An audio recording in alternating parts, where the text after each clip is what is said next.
Hi, everyone. My name is Lisa Wagner Erickson. I'm a Theater 29 co-founder, and I have the honor of introducing the CoLab play readings live via Zoom. In February 2020, we announced a call for submissions for the Theater 29 CoLab 2021, which was a commission and collaboration opportunity. And in May, we selected 5 playwrights: Alex Burkhart, Melissa Leach, Felice Locker, Pamela Norcierno, and Matthew Schultz. In June, the inaugural cohort of CoLab playwrights began working on a collection of short plays on the cohort selected theme of pivot, which brings us to tonight. We are really proud to present a fantastic collection of plays. And post-pandemic, we look forward to producing all of the plays at Theater 29. The plays readings will, 5 plays will be read, one by each playwright, and following the plays, we will have a talk back hosted by Ellen K. Graham. Thanks, and enjoy the evening.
An advertisement.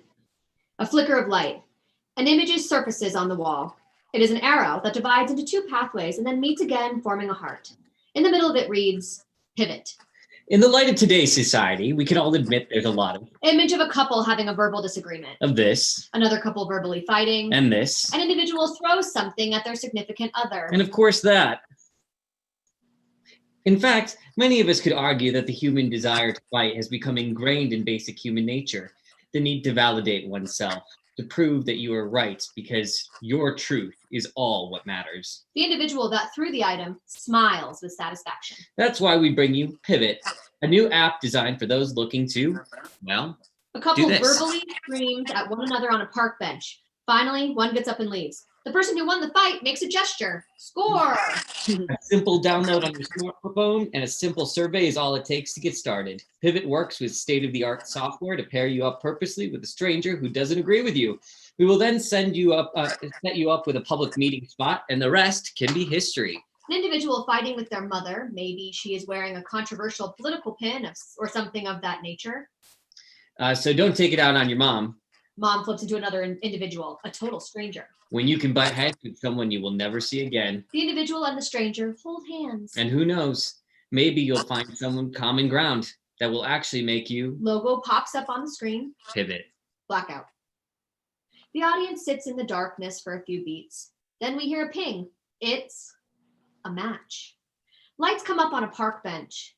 Birds can be chirping in the trees. The sun is shining. Atmospherically, everything is absolutely perfect. A man, Argus, in his mid-30s sits on a bench.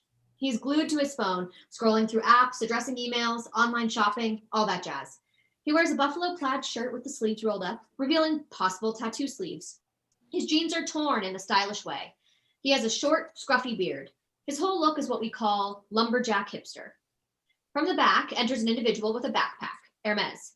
Their hair is chopped short with high faded sides. Large earrings shaped like peacock feathers dangle from their ears. They wear a black button-up shirt with a camp collar, jeans, and Converse tennis shoes. Something about this individual's energy and appearance transcends traditional cis heteronormative signaling of masculinity or femininity. Argus? Hey, Look at them. Thank God I'm right. you got it. Hermes I wish this app would let us upload pictures. The first hi is always so, Awkward. yeah, totally. I'm sorry, I don't really know how to pronounce your name. Hermes? No, but yes, it's Hermes, like the clothing designer. Shit. Sorry. I mean, like, everyone messes up my name in the beginning. I try not to do it to other people. Call me, like, Argus. Yeah, I used to babysit a Cocker Spaniel named Argus, so I'm all good. Slick. Anyway, my parents are some rich fucks, bougie as hell. I haven't had the courage to change the damn thing yet. The name, I mean. But I'm the only Hermes I know, so I guess that's a good thing. Sometimes I like it. Haven't fully decided my stance. Stance? I think it's important that identity is self-defined rather than imposed on us at birth, including a name. An original. I try to be. I really don't know how this whole thing is supposed to go. You were my first match, like, ever. Yeah? Sorry, I'm a little nervous. I take it you've done all this before. A few times. I mean, I've done dating apps and stuff, Tinder and whatnot, just nothing. This isn't a dating app. Sorry, I didn't mean. No, I guess not. What it is, I find, is an opportunity. An opportunity. Yeah, for us all to explore with who we are, see if we hold up. I don't get it. It purposely challenges what we think we believe. I mean, at least that's what I get out of it. I find that if I don't really believe what I think I do, I fall apart pretty quick. Has it gotten dramatic? Sometimes. Like how? I don't kiss and tell. God, you are nervous. Hermes gives him a friendly push on the shoulder. No blood yet, but that's kind of the point. No? I guess. So, how do we start? Well, speaking from experience, let's ask some questions. When we find a difference, we can debate, see where it goes organically. Okay. I'll start. Sure.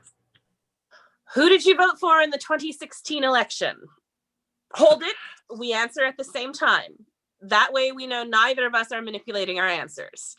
On 3, 1, 2, 3, Hillary Clinton. Clinton, of course. Okay, so nothing political. Your turn. To. Ask me something. Anything. Oh, okay. How about religion? Like, do I go to church or do I believe? Believe.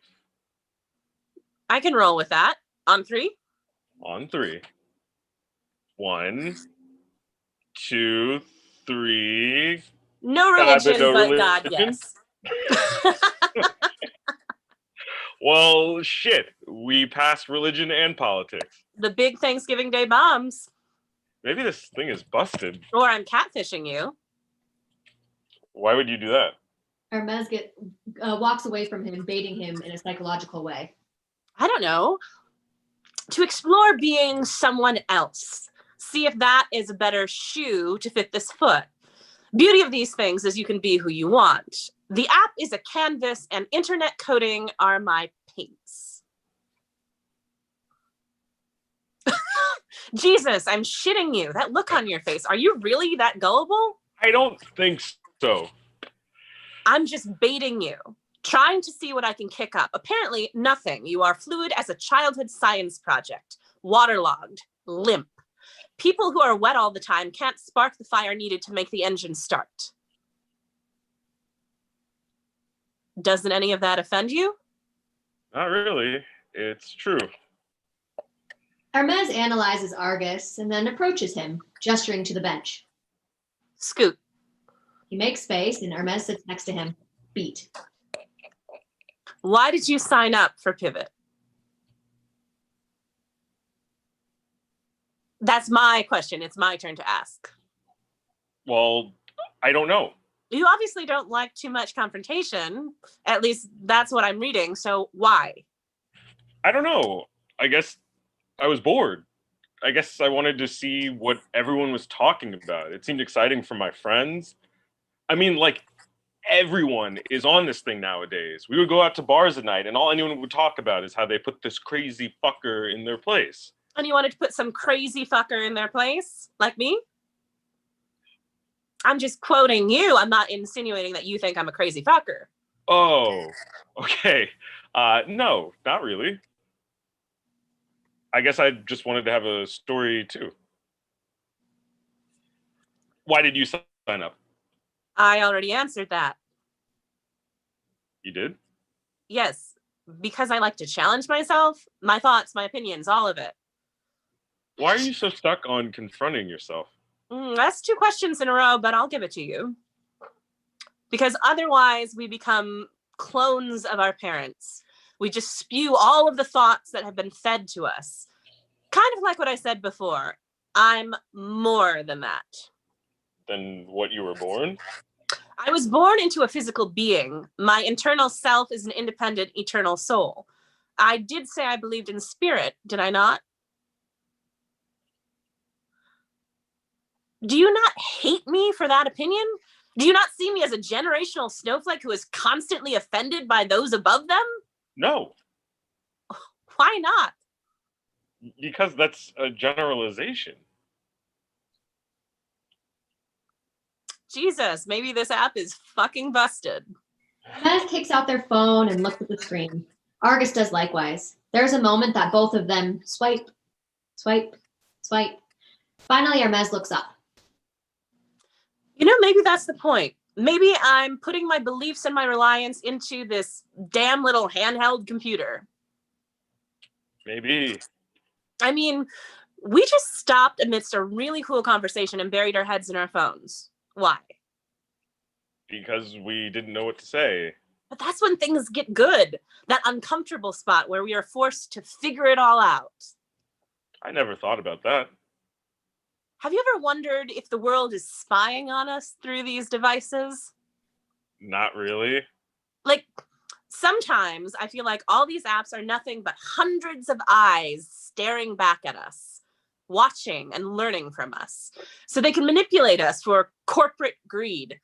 It's like a fucking giant, bigger than what fits in your hand. It's something as big as the interweb itself, as big as a huge toxic cloud engulfing the whole of planet Earth. I don't think it's toxic. Why not? Because that's not the intent. I mean, the people who created it they just wanted us to connect more.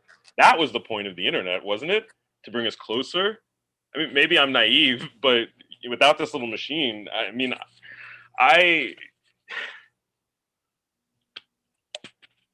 What were you going to say? No, it's not worth it. It's stupid. No, it's not. And of course it's worth it. It's you. They look at Argus for a beat, hoping he will speak.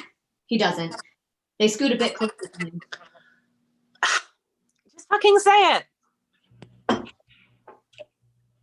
I was going to say, well, I mean, I've been through some pretty tough shit, depression and everything. Times where I've locked myself in my room for endless days, not knowing when I was going to come out, drinking constantly until life was just a dull glow of a bulb that would eventually burn out, knowing that what I was doing would only expedite the process. Hell, it was only the dinging of the damn phone, the light glowing up from that screen, that kept me alive. Because every time I thought that I would sink so low, I'd never come back out, somebody reached out. That device allowed people to reach through my locked door. It saved me. Those likes, those little red hearts, they made me feel, I don't know, worthwhile. It brought everything into focus. That's so poetic. You're like a fucking poet. Thanks. Beat. Birds can be heard in the distance. Birds. I never realized there were so many birds in this park. It's a beautiful place, isn't it? All of it, the physical world. We've all become a bit numb to it, haven't we? And how are you now? I'm good. I'm really good, actually. I don't drink anymore. You said you go to bars, Doesn't mean I drink. so maybe you can let it go. What? That They both look down at Argus's phone. it saved you, perhaps, maybe. But lots of things save us that we shouldn't continue to cling to. It's like using your training wheels for all eternity or walking around with a life vest. You don't need your crutch anymore and you can run without it. No. He tries to put the phone back in his pocket. Hermes reaches out and stops his hand. There is some resistance. I believe you can. You know, I've learned something from you today, Argus. Hermes lets go and Argus's hand snaps back. He puts his phone to his heart. Hermes takes the phone and their phone and places it on the ground. And you want to know what that is? Sure. Hermes goes behind the park bench and grabs a large rock. What are you? I've learned that this machine is a weight. That no sort of sorting or pairing, whether it be associated with love, fights, or friends, is real. We need to free ourselves from it all to really connect like we were supposed to. Like what we've done during our talk today before we let this giant suck us in. Hermes raises the rock above their head and brings it down hard on their phone. The screen shatters. Hermes laughs. Jesus Christ. Oh my God. It's like I'm breathing for the first time. Fucking incredible. They turn to Argus. Now yours. No. You have to. Otherwise, you're going to go back to that everyday guy who signs up for apps just because people at the bar told him to. That's not what I did. That's not what I was. Fine for a second. It let you feel included. That's awesome. But now it's time for you to be you. That's why we were paired together, so we could challenge each other to be more. You're crazy. No. This is a revelation. This is an evolution of our inner spirit. Now give it to me. Stop it. Hermes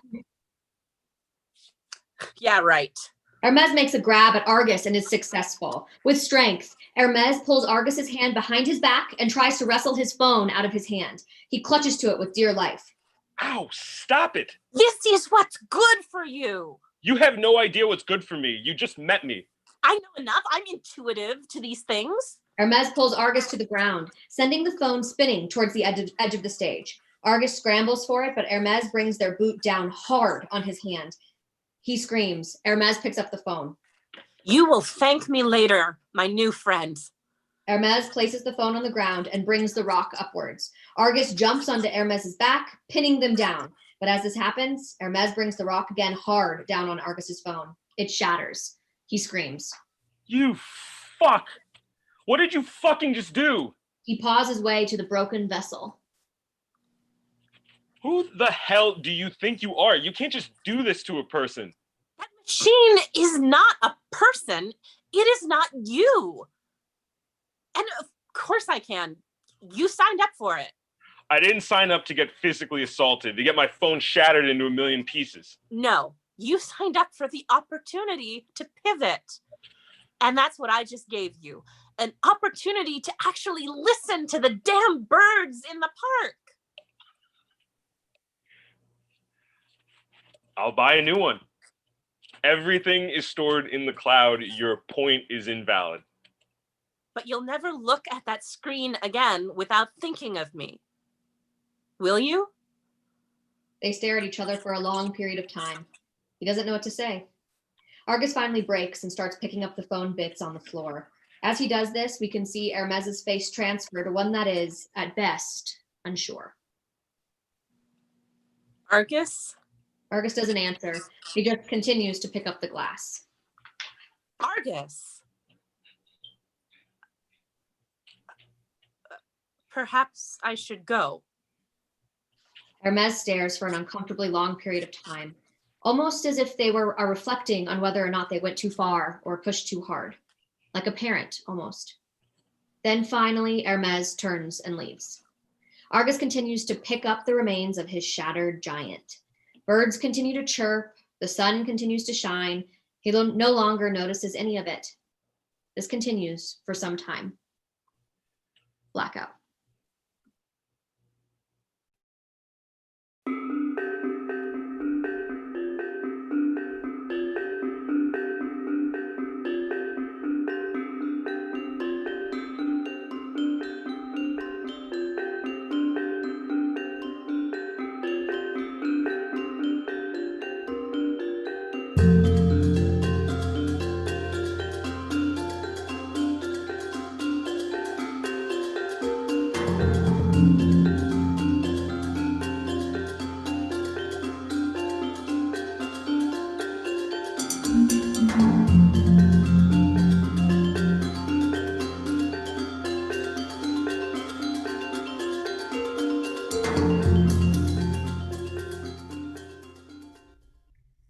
Callie, female, any race, self-isolated. Louisa, female, any race, younger than her sister Callie. Counselor, voice of Callie's computer screen, but also visible to the audience. Callie addresses the screen, but the audience sees him. Settings, all areas on stage at all times. Lighting is used to move between them. A rooftop at night, angled up for sightlines, crickets chirping, moonlight lit, the interior of a messy, small room where Callie lives. Counselor, special lit. Lights up on roof. Callie and Louisa are lying back on a slanted rooftop, lit by moonlight. It's night and crickets are chirping. They both have one knee bent with their hands clasped on their stomachs. The position shifts they make are mimicked and mirrored, but should appear natural throughout, like two people with strong rapport. The mood is light and playful at the start as they engage in their nightly game of confessions. Okay, it's your turn. You're right. Well, my confession is that I threw up on Mom. We all did that. No, I mean on purpose. Shit, Callie, I don't remember that. You weren't born yet. Oh my God, okay. What happened? She tried to force a hamburger in my mouth. Shit. Really? Wait, were you already vegan? I mean, well, I didn't eat meat, so. Whoa. Why, whoa? I mean, you said at 10 that you knew that you were. Tell me what happened. Okay, well, we were running late for evening mass, and she lost her mind because I wouldn't eat. Ever? Sorry. So she shoves this dead animal in my mouth, and somehow, divine intervention maybe, I threw up all over her. That's so great. Oh my God. Then what happened? Man, I wish I was there. This game is called Confessions, not questions. Okay, I know. Okay. What's the whole story? I hate this game tonight. I hate this game every night. You're the one who makes us play it. Yeah, because what else are we going to talk about except the past?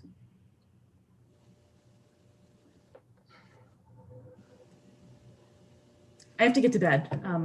I have a Zoom interview in the morning. God forbid you should ever leave your apartment, ever. What's the job that you won't be taking this time? Yeah, you're such a jerk. I'm the jerk? Okay. It's been over 2 years tomorrow, Callie. All but a few pockets. You remind me every night. Thank you. It's never over. Oh my God, this has gotten so old. I love you too, sis. Starts to climb down and walk to her room. Night. I'll see you tomorrow. Night. Louisa doesn't leave. She remains on the roof in the dark until otherwise noted. Lighting shifts from roof to Callie's room and Counselor's spot. Callie's room is a mess. Dirty dishes, piles of clothes, remotes, etc. are strewn about. She's full of restless energy and does not remain still in front of the screen she is talking to. Hi, Callie. Hello. How's today? It is her birthday. I know. And it's also the 2-year anniversary of... So Louisa reminded me. I told her I had another interview today. You told her. Are you still... Meeting her on the roof? Yes. Do you have an interview today? No, I never have interviews. I see you're at the beach again.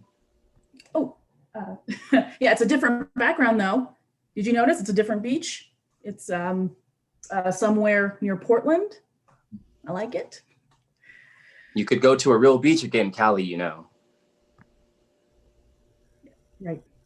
It would be good for you to do real things with real people. Hey, you love the beach. And the mountains. Oh, and coffee shops. God, coffee shops. Well, those are practically in your backyard. I have a yard? Very funny. Do you even know what your yard looks like now?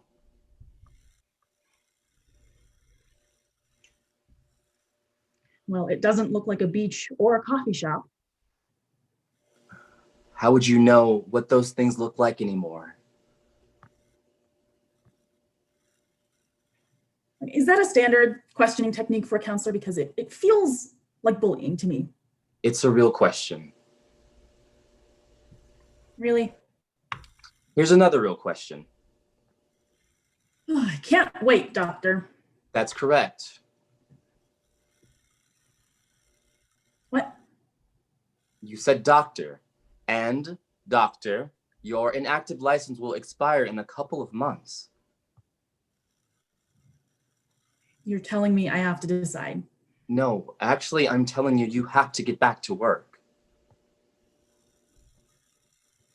Wow. Aren't you just supposed to ask me questions that help me decide what to do? Well, how's that been working for us?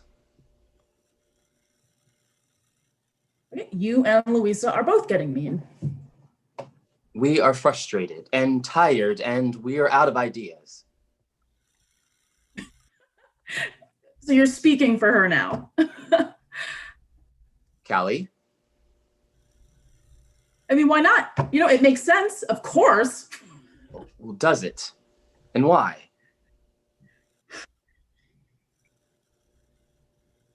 When does my time with you expire? That is your decision, obviously. Callie closes her computer laptop and moves to the roof as lighting shifts to roof. Okay, everybody does that. That is not a confession. Even you? No, because I don't have sex. I mean, you could, but you'd actually have to be with a real person in real life. Usually, anyway.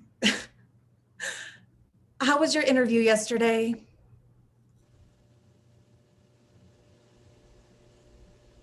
Good. You know, okay, do you want a real confession for your birthday? Always. I didn't have an interview. Big surprise. You know, screw you. Did you almost swear just then? Callie starts to leave and awkwardly flips her off over her shoulder. Louisa calls after her. Oh, that was hilarious. You should practice that in private before you show that in public. You know, Okay, you're the one who taught me these things. I'm the one? Okay, that's hilarious. Yeah, you were the potty mouth of the family. Potty mouth? Oh my God, who says that anymore? If you didn't have an interview, what did you have? Sex? Yes. Now that would be a confession. Well, you never know. Oh, I know. You haven't surprised me since, well,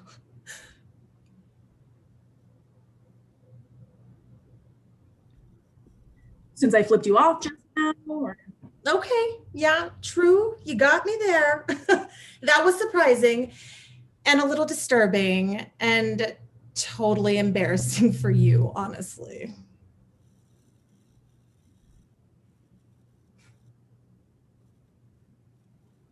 okay, well, how do you do it then? Like this. Shows her how to hold her fingers and gestures with expressiveness. They practice this together, having fun, ending with the I love you gesture in sign language.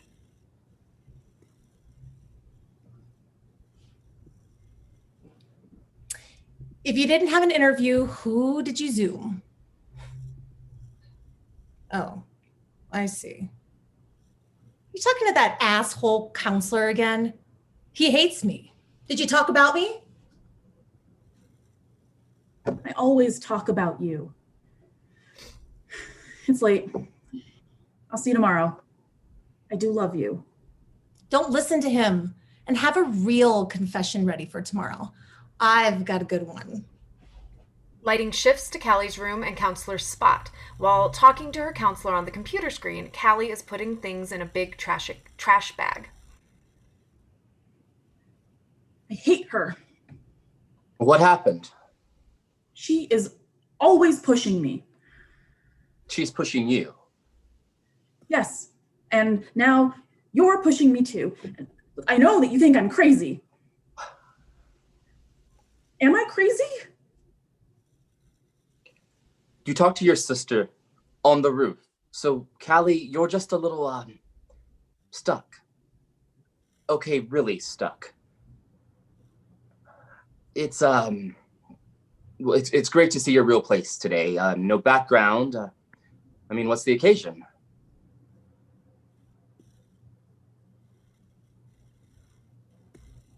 I'm building a coffee house in my yard. Maybe you should be a comedian. Maybe you should laugh at my jokes. You're just trying to change the subject, and I don't want to encourage you. Back to being stuck. I mean, how many alternative milks do you think I would need? Are they making milk from kale yet? Callie, I'm unsticking. Okay, that's what you want, right? what do you want?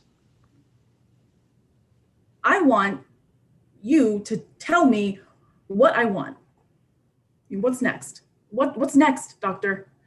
That's your decision. That's your decision. Lighting shifts to roof as Callie moves to roof. Okay, tonight I'll start. My turn anyway. My confession is I hate you. Okay. Really. I do. I hate you. And I thought I had a good one for tonight. I hate you for leaving me 10 years ago. You made me start over. I was so alone. And now, Louisa, now everyone expects me to just start over again. You know, it's been 2 years. But you know what? I'm still alone. And it's not over. I can't just pretend that everything is normal again, like it all never happened. I mean, how do people do that? Just go back to normal. How are people doing that? You did it before. When you died, Yeah. I did, didn't I? I really did. I mean, I started over. I went back to work. I ate big meals. I met real people, everything. And I did it alone, without you. As if that's not crazy. I mean, how did I do that, Louisa? Just started over. You just decided. Yes, I did, didn't I? I wish I could remember how. I mean, you really expect me to do that again, don't you? I know you do. I mean, that's why you're here, isn't it? Everyone expects me to just move on again. Yeah, we do. Most people have gone back to. I know. We know you saw a lot of death. Who is we? Why are you talking for other people now too? I mean, I am crazy. Yeah, I am talking for other people. I'm talking for you. And I'm talking for the people you saved. And? Yeah, the people you lost too. For them too, Callie. So many people died alone. I mean, we didn't know yet. We didn't have enough equipment. We couldn't help. Now you're saying we, Callie. Who are you talking for? All of us. Yeah, you are. We tried so hard. All of us. Yeah, we did. And it's okay. It's over. You saved so many. We're on the other side now.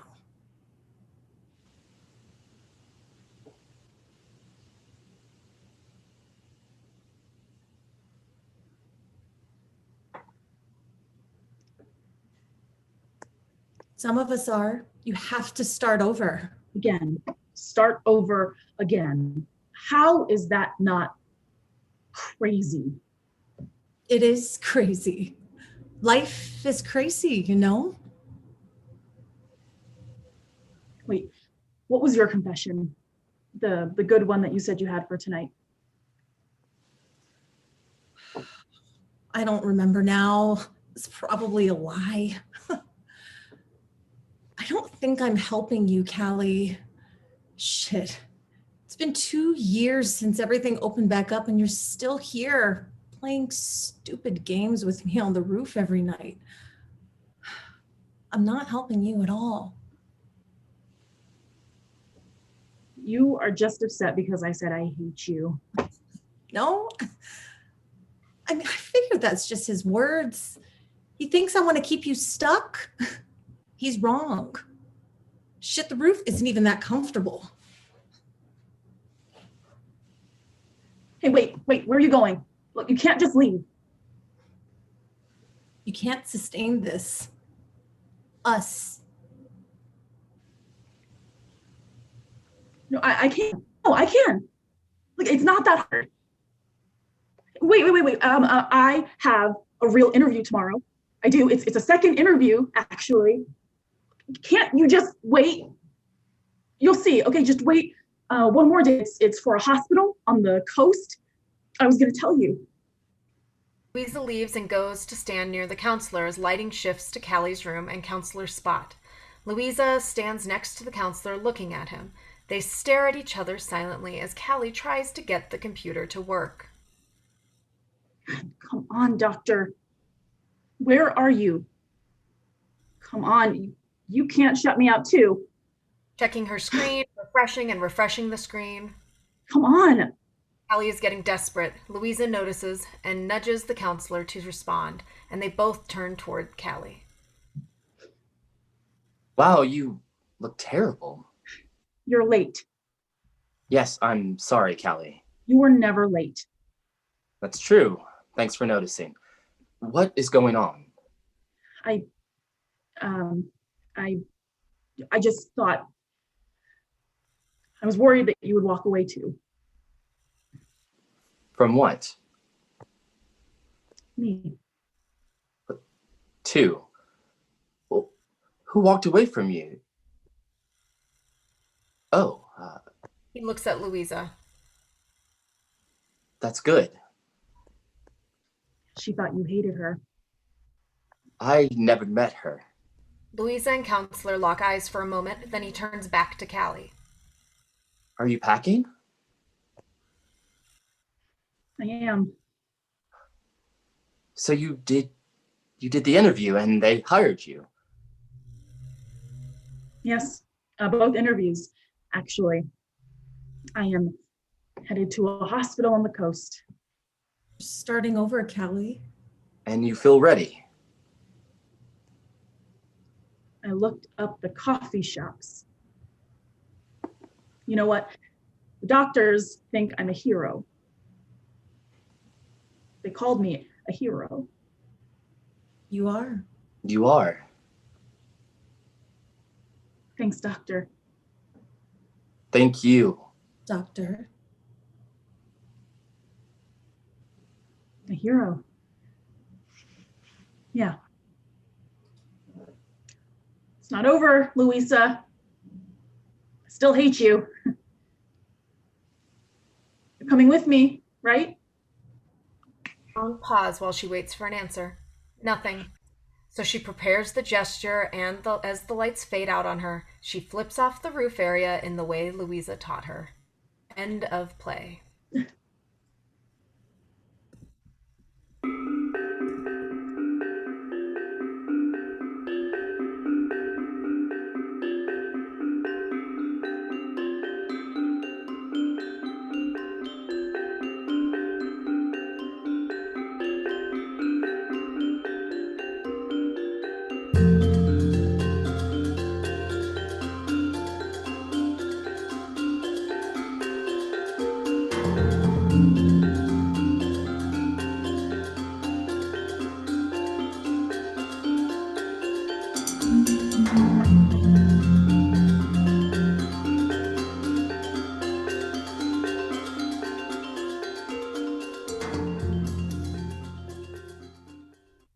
"50 Steps to the Beach" by Felice Locker. Setting: a rental townhouse 50 steps to the beach. Time: summer 2019. The role of Carolyn will be read by Amber Irish. The role of Whitney will be read by Mel Leach. Late afternoon. A dark room with a blue glow. Carolyn, a woman in her early to mid-20s, sits in a hoodie and shorts, hunched over a keyboard and computer screens. A tablet and phone sit nearby, also glowing blue. Whitney, a woman in her early to mid-20s, enters abruptly in a harsh strike of the summer's sunlight. She wears large dark sunglasses, a bikini, a small wrap, and carries a straw beach bag.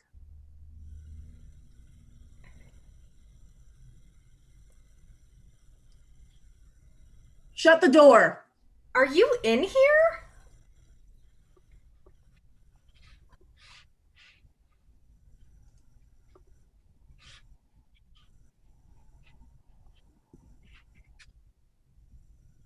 Are you in? Take off your sunglasses. Oh, that was great for my vitamin D.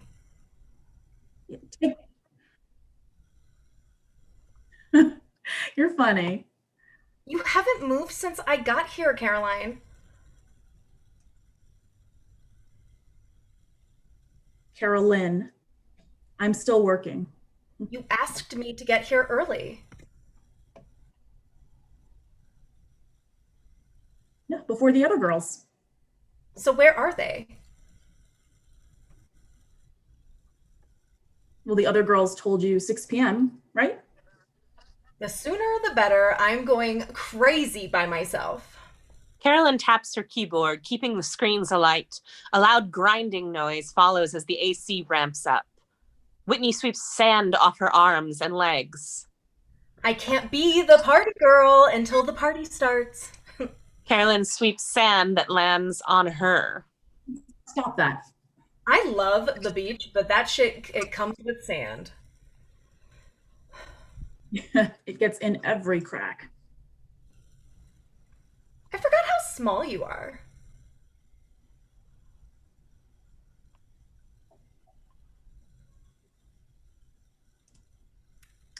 I'm just as tall as. You're like a neat little package.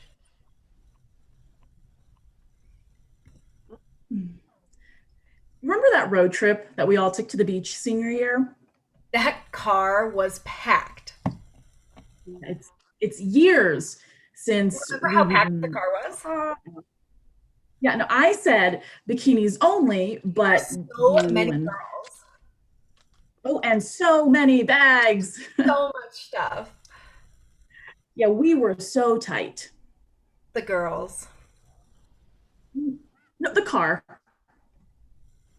Whose car was it? I rented it. Did you? Yeah, you packed us all in. It was a push, but you did it.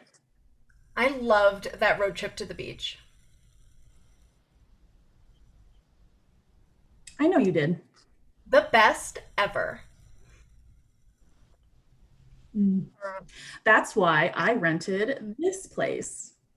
Carolyn taps on her keyboard, keeping the screens alight. A loud grinding noise follows as the AC ramps up. Nice place for a reunion. More like a do-over. I was surprised when you contacted me at first. Yeah, you took a minute. I kind of got it though. I mean, it'll all make sense soon. When you asked me to invite the other girls. I'm so excited that you are here. They'll get here and then I'll get this party started. Well, I mean, it wouldn't be any good without you. It'll be a great party. Whitney blindly searches with her hands for drapes or shades to open. It is so dark in here and dank. Ugh.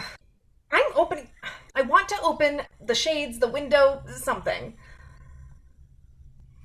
No. No? This is how I like it. So what's going on with all this computer stuff? Just business as usual. Feels like a cave. Jeez.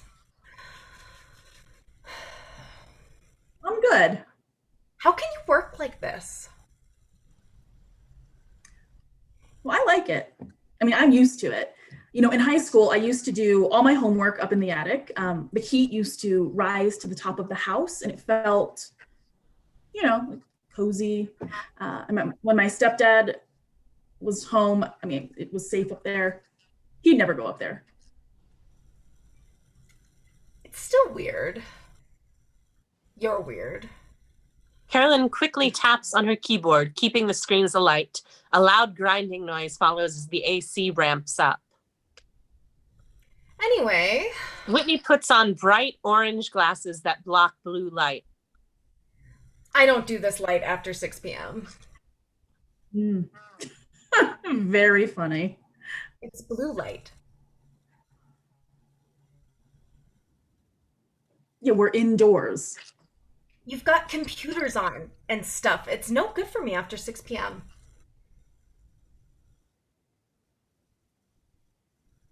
I do not remember you being so weird.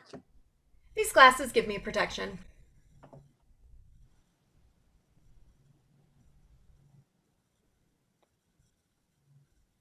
You look ridiculous. Ridiculous is you being able to rent this townhouse only 50 steps from the beach? Oh my gosh, what do you do, girl? Do? Well, I mean, we just got out of college. Well, not just. Well, like 3 years. Almost 5. Whatever. I'm in tech. Like Facebook, Google, LinkedIn. You? Still figuring it out. It takes time. It's time we get to party like we used to. I know, right? Other girls. I can't wait. They should be here. Yeah, by now. Yeah. I haven't seen them since Christmas. Christmas. You. Oh, Someone must have called you. it must have been busy. Busy making money. It stinks in here. Does it? Yeah, like old sneakers and dirty socks that you find when you're looking under the bed for something that rolled under there, you know? Oh, yeah. Something is dying a very slow death in here. Well, we are 50 feet from the beach. Smells like the beach. How do you know?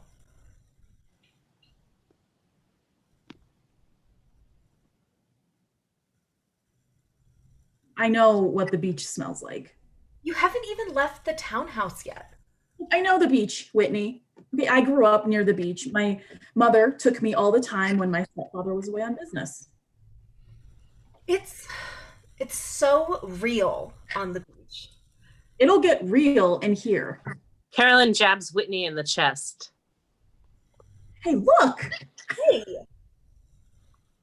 You are sunburned. I am not. Carolyn jabs Whitney. You are. Stop. I'm not red. Carolyn jabs Whitney. I mean, you are white when I push. Leave me alone. You'll show red Off. I don't ever burn. and redder. Shit. The sunset. I gotta go out for the sunset. A sunset? It's going to be gorgeous.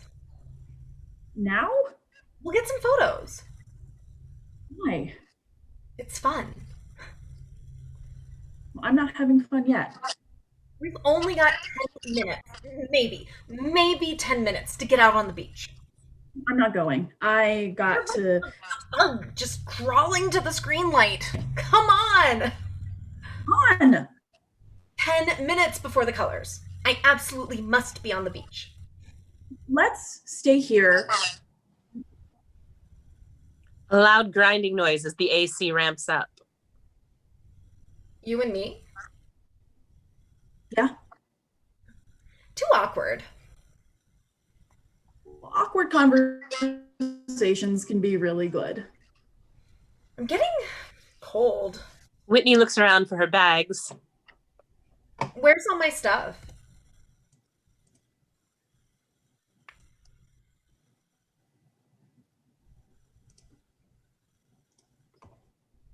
Where's my stuff, Carolyn?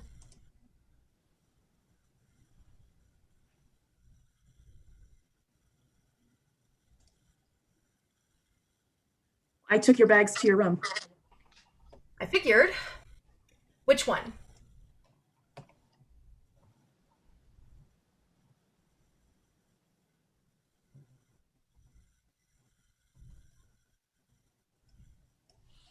If you put me at the back, we're at the beach, and you put me at the back of the house, what the fuck? It'll be dark.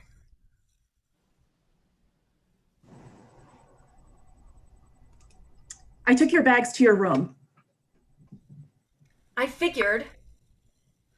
You already said, all right, so you put me in the back. You put me in the back of the house where it's dark. Thanks. Okay, you will be fine. Aren't you cold? Are you okay?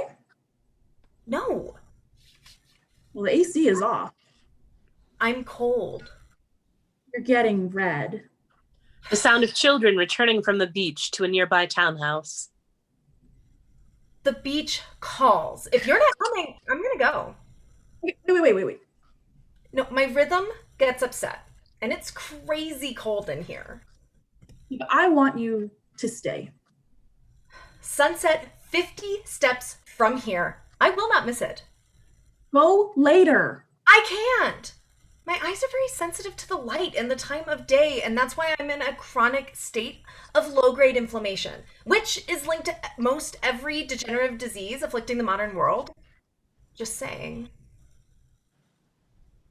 I'm not on a crazy schedule like you. I have a rhythm. I'm in sync with nature. Just breathe, for fuck's sake. You have no rhythm. Carolyn pours tequila into shot glasses. Well, I have this. You do. I'll start this party by myself. They drink. Carolyn pours more tequila. To the beach! Carolyn dances as she pours more. To us. Oh no. Don't dance. No, I'm a good dancer. No, I'll start the dancing tonight. Yeah, when the other girls get here. The sound of car doors slamming outside. Is that them? No. I don't know where they are. I'm gonna text. Oh, no, don't. Man, it is cold. Whitney jabs her own skin and watches. Did you do something? It's even colder now. No, What did you do? nothing. You must have done something. It's The AC is off. I told you. Then what's that noise? Something else. Come here. Whitney reaches into her beach bag. Give me your hand. No. Trust me. Yeah, sure. Yeah, like a fly trusts a swatter. Spread your fingers. Spread them. Whitney pours sand into Carolyn's hand. Don't you love the feel of sand running through your fingers? A loud grinding noise as the AC ramps up. Whitney searches her beach bag. I must have something I could put on. Shit. I left my stuff on the beach. Wait for the other girls. They can't be far behind. The towels and blankets? I gotta go. I left all the towels out there. They'll blow away. Just all my stuff. No, we'll go later. There is no later. There has to be. Didn't you read the sign? There is no sign. Beach closes after sunset. It closes how? I'm not staying in here. We need to talk. We're gonna miss the sunset. I'm not gonna miss this. This is hard work.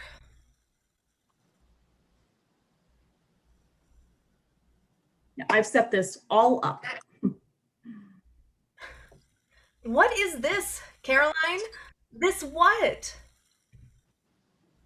This. Now. Us too. You used me to get all the girls here? Not like that. You knew they wouldn't come to see you. Not if you weren't here. Well, So you arranged this. like always. And I made it happen. Pretty much. I'm texting the girls. Don't do that. Tell me where they are. You're not coming. No, they are. They're all on their way. They're just late. They're not late. They canceled. How? Well, I texted that you canceled, But I'm here. but the girls don't know that. And they won't come without me. Holy shit. What the fuck, Carolyn? What the fuck? I don't need them. I don't need. Carolyn taps her keyboard with finality.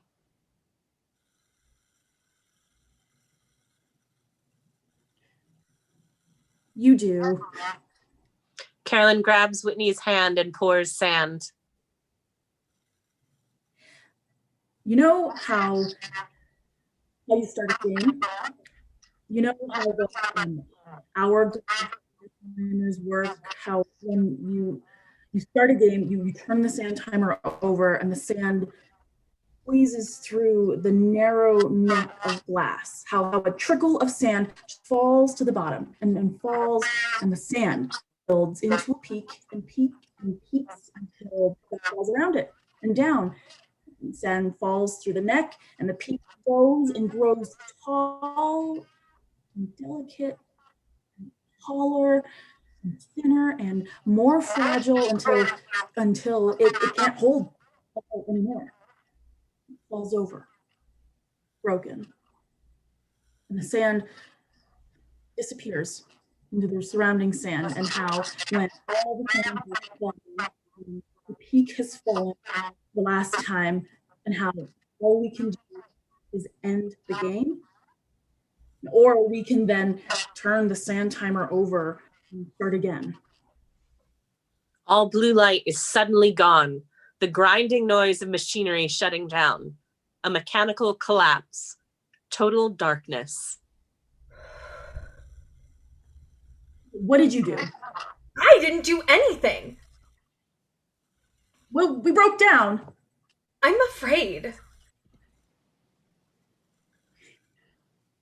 This is the end. Or is this the start? It's over. No. You sit in this dark. You don't exist. We do.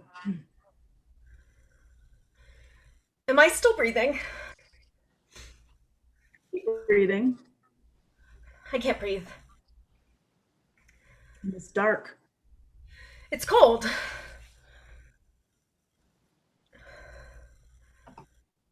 Carolyn shines her flashlight at Whitney. I want you to feel it the way I felt it. You really want me here? I do. Especially.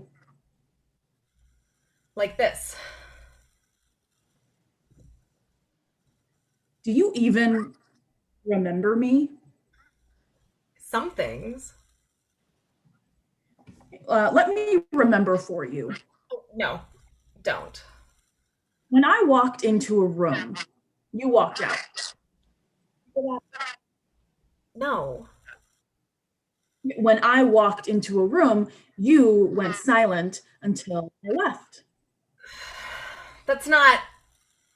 I don't know. I listened too many times, too many years, too many names that you called me and cried out to my friends, to your friends, who I thought were my friends. You were a monster to me. You know, I just don't think that.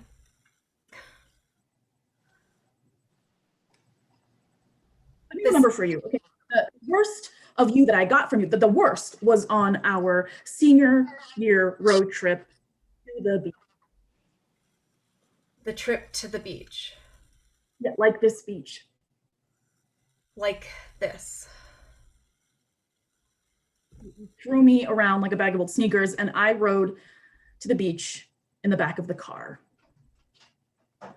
We rented a car, and the bags went in the back. The trunk. Whitney, the trunk. You squeezed me like a package into the back. It was dark. Dark. Cold. Cold like this.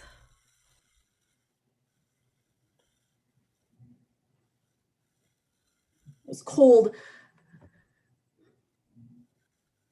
It was dank. I don't remember this. I remember for you. You should have stayed away.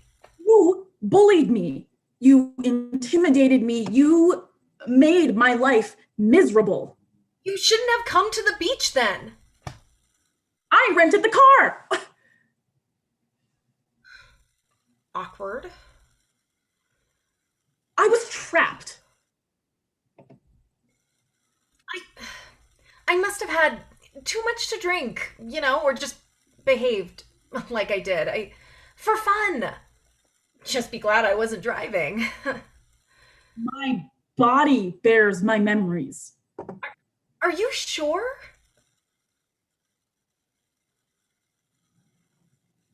This is me. Look at me the way I look at myself.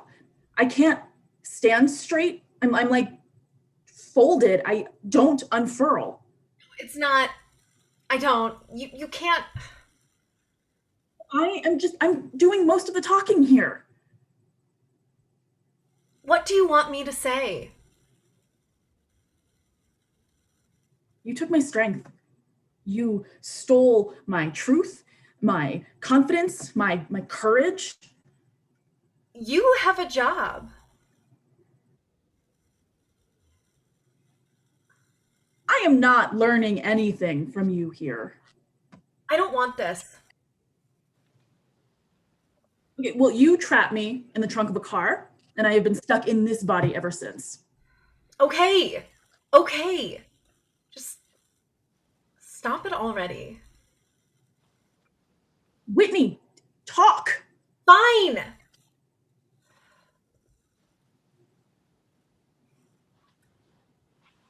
Sounds like me. A faint glow of warm light grows between them. Carolyn stops her flashlight. And that makes me a bit of a shit. You are a total shit. A frozen shit.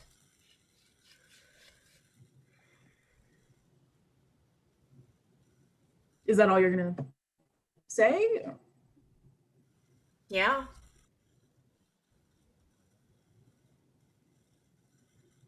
I want to hear you, Whitney. I don't know what you want from me. Use your voice. Go. It was wrong. What? Say it. All of it. Wrong. Wrong. How could you treat me like that? Just look. Look at you. You were so easy. Okay, I'm not on trial here. Why did you let me do it? Okay, you trapped me in there. You warped me. You ruined me, and I don't have to apologize. I do. I'm sorry you felt that way. I hate, I hate that remark. It is useless to me. So beyond why you... Carolyn throws Whitney. sand. I got sand. Oh my God, in my eye. Just give me a... Hold on. I have waited almost years. Let a person breathe. I couldn't breathe in that trunk that you forced me into. I'm not used to talking about me is like... But that's why I'm here. I see that. Took sand in your eye, huh? I see you now. All hunched over, like sunken, caved in. Okay, I did some of that. Go on. I was wrong. I'm sorry. I am. I really am. I'm sorry I made you feel like crap. That was wrong. I'm sorry, Carolyn. You are. Sorry. Yeah, I was wrong. But why did you do? It's not important why I did it. It is. It's actually really. It's how I made you feel that I'm apologizing for. The light between them slowly turns sunset red. If I had memories of life or love, memories of fear or anything, I might have had the gut feeling in my gut like it was wrong to do what I did, but I didn't. You know those crabs on the beach that like walk sideways? You know those crabs, right? They kind of inch sideways looking for like what they're looking for like they do. You've seen them do that. Why do they even exist? Yeah, that's me. I'm lost like that, and except I'm afraid of what I might do. I'm afraid of what I've done. Carolyn, I need a structure. I found a way to confine myself, to restrain myself. You got a crab show. I'm attaching myself to Mother Earth, the sun, the cycles, the rhythms, so I know what to do and can feel better about it, about me. I need you to hear me. I didn't turn to the sun because of how well adjusted and emotionally mature I am, so don't be so. Forget it. I'm apologizing for how I made you feel, for how you feel. I finally had the courage to speak to you. You're also strong. You're so strong. You're the one who set this whole thing up. You did all this planning with the rental, the girls, the whole thing to get me here to listen and talk. And apologize. And apologize. You only get what you ask for. Yeah? It's been quite the party. Right. But it's real. This is so real. Feels honest. Yes. Honesty is good. You're not afraid of me anymore, are you? Not afraid. No. You? Me? Afraid? It's weird, the things we never talked about. We never talked about anything. Makes me wonder how I've been with other friends.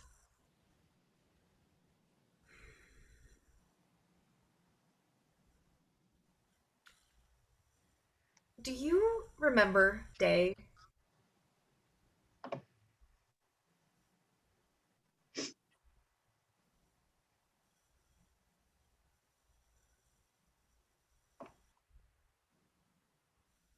Carolyn, do you remember Day? Slowly fades into night. Sunset. It's happening without us. Waves and seagulls are heard faintly and then louder. Whitney opens windows. Light. Yeah, it's slowly.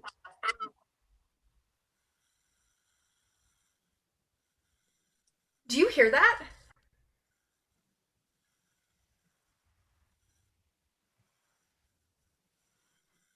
It's waters and seagull and the waves.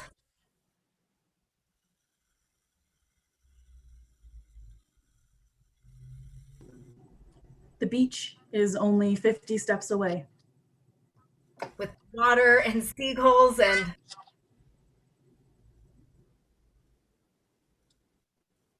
No, I remember the water, the waves, the water rippling to my feet, just bathing me in its salty wet, and then pulling away again, just pulling the sand around my toes, taking the sand and the water, shifting the sand, leaving the beach beneath my feet. You know, the beach beneath my feet. My feet are still standing, rooted, heavy in place. See? You remember the beach beautifully. Listen. Can you hear that? That's the sound of quiet on the beach. Quiet gets louder as the sun sets. Let's go outside and get some photos. Yeah, I'd like to go. Really? Yeah, I want to stay on the beach. Then the moon will rise. Yeah, it'll shine pretty bright tonight. We can moonbathe. That's a thing? Oh yeah, it's good for you.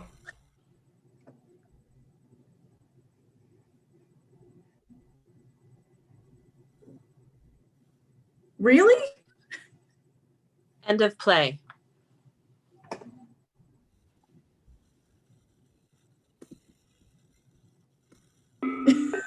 Really?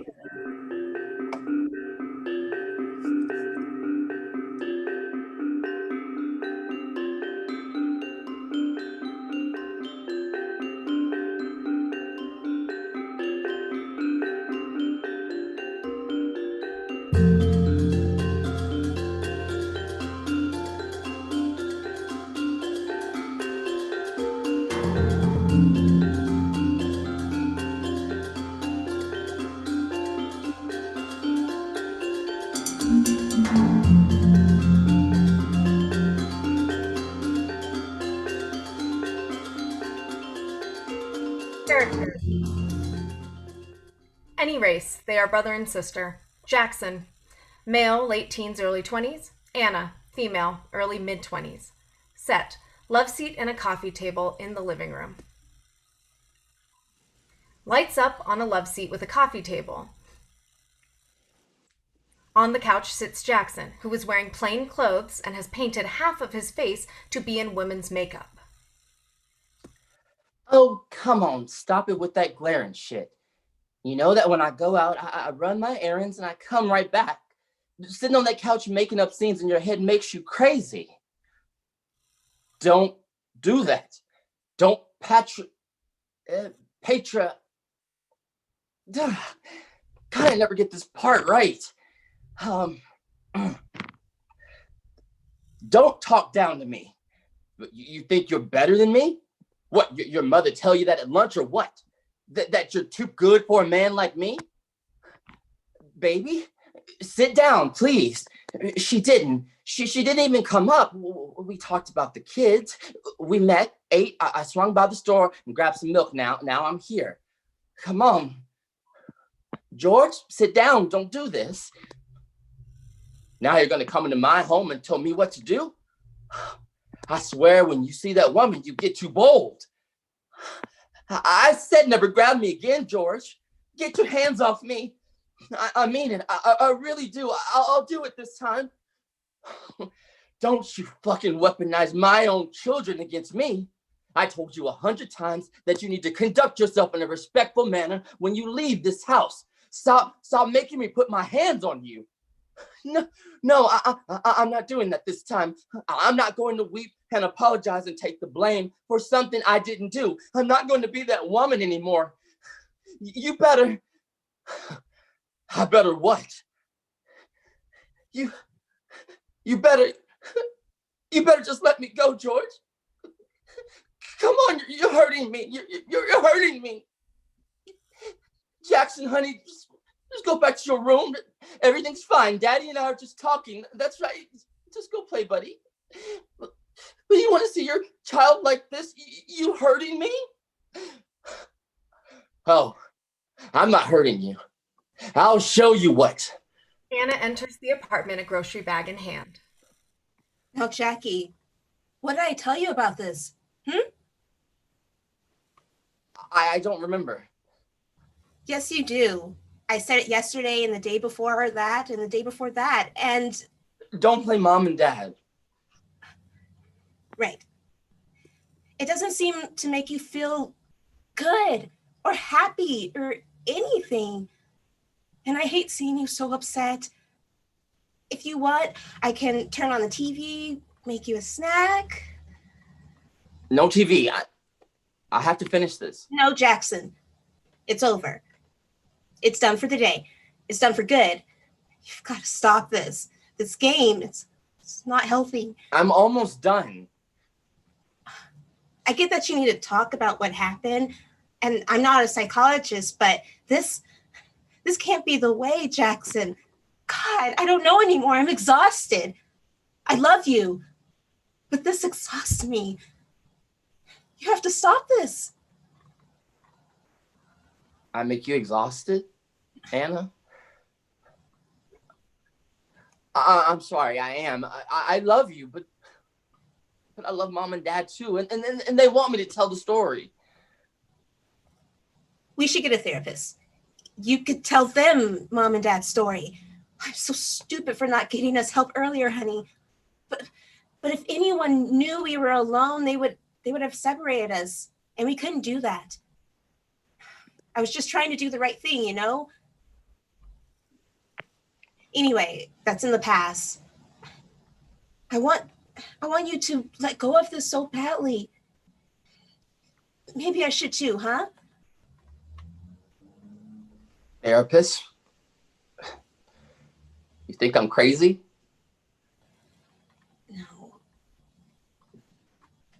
No, honey, no, not crazy.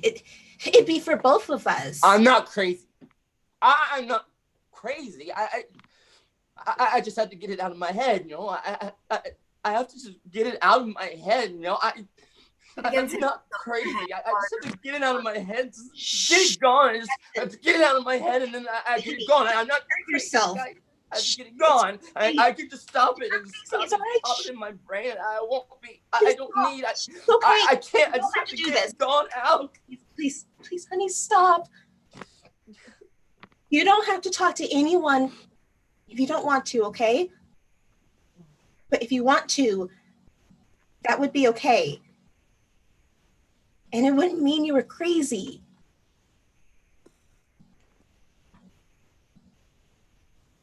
I am not. I know. But we can't keep doing this, Jackson. We can't. I mean, maybe I'm crazy. I'm the crazy one because I would love to talk to a therapist. Really? Really? I swear it. With a cherry on top. I want to talk to a therapist because sometimes I get so much hurt in my chest and it doesn't go away. It just sits there real heavy. Sometimes it burns. In your chest? Yeah, Burning? sometimes. I'm sorry, Anna Bug.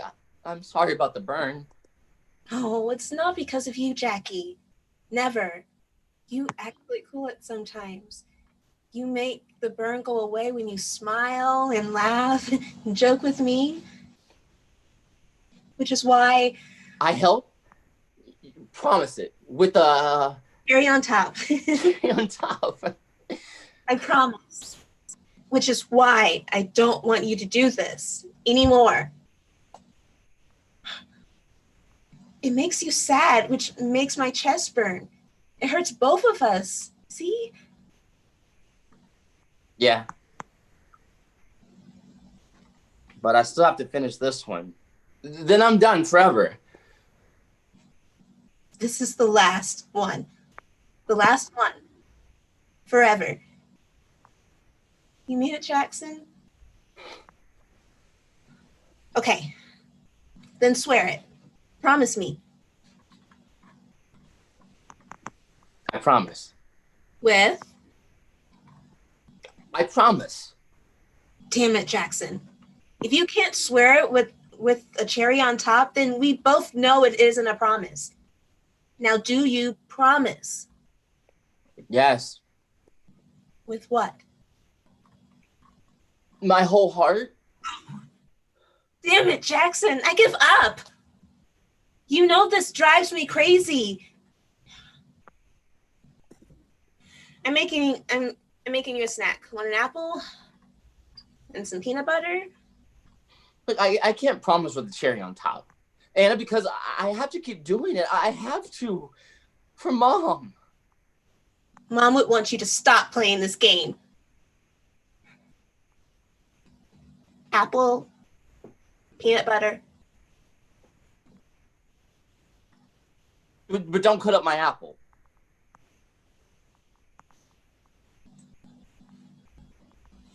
Yeah, only babies need their apples cut up.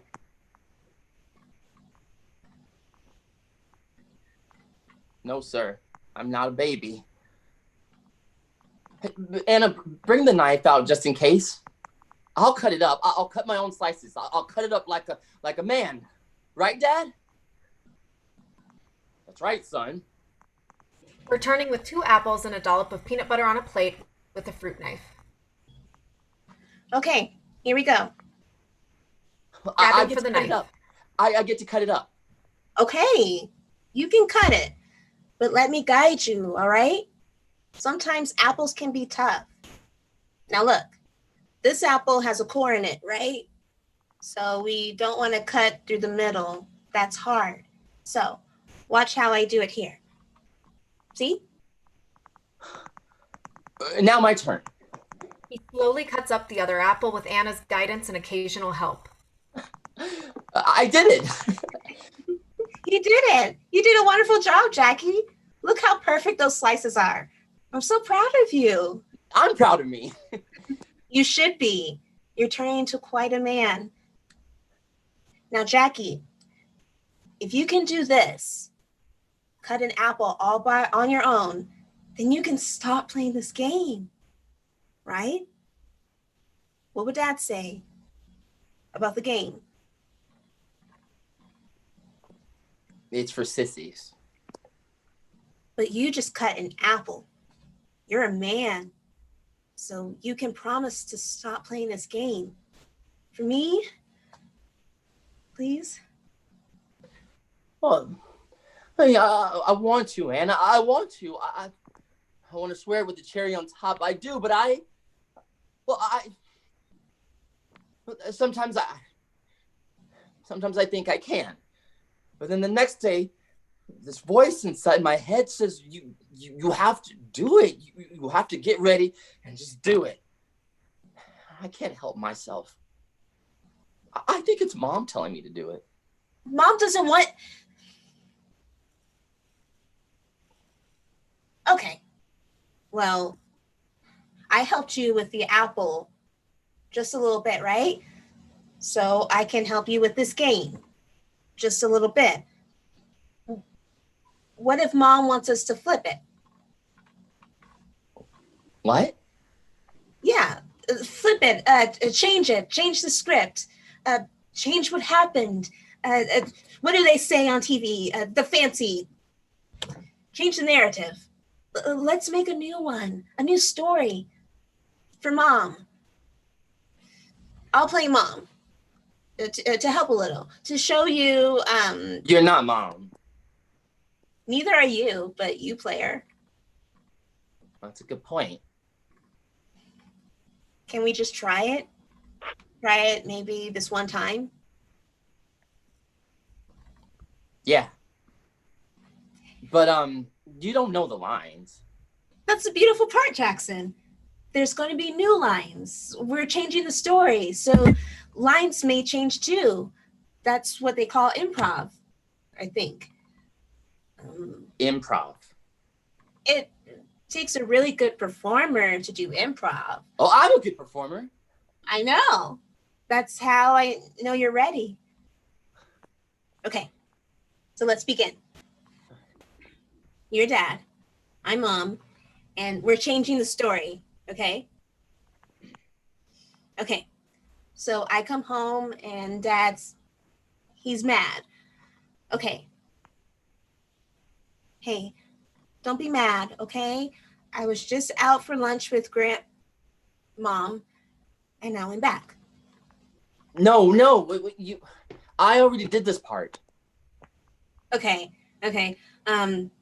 So which part should we start with? Well, he grabs you. I mean, I grab you. He does, but not aggressively. And you just said, you're hurting me. Gotcha. You're hurting me. I'm going to twist away from your grasp. Jackson is stunned for a moment because this isn't how it happened. Changing the story is hard for him, but he catches on and keeps going. Oh, you got away from me. Well, I was going to show you what hurt really was, but I won't. But instead, I'm going to take a walk over here and take some deep breaths. Woo! Good character choice, Jackie. I appreciate that. Thank you for giving me my space. I know you love our family, and you are sad that Jackson had to see that. I am sad because I love my baby boy, and I want him to know that I love him very much. He knows that. Both of our kids know that.